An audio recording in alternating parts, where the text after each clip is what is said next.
മമ്മൂട്ടിയുടെ നായികയായി മമത മോഹൻദാസ്. മികച്ച വിജയം നേടിയ പുണ്യാൾ നഗർപതീസ് എന്ന ചിത്രത്തിന് ശേഷം രഞ്ജിത്ത് ശങ്കർ സംവിധാനം ചെയ്യുന്ന വർഷത്തിൽ മമ്മൂട്ടിക്ക് 2 നായികമാർ. ആശാ ശരത്തിനോടൊപ്പം മമത മോഹൻദാസും ചിത്രത്തിലെ നായികയാണ്.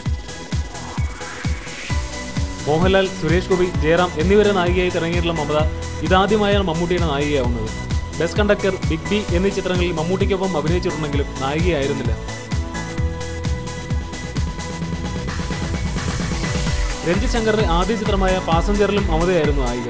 ബിസിനസ്സുകാരനായ വേണു എന്ന കഥാപാത്രത്തെയാണ് മമ്മൂട്ടി വർഷത്തിൽ അവതരിപ്പിക്കുന്നത്. വേണുവിന്റെ ഭാര്യ റോളിലാണ് ആശ എത്തുന്നത്.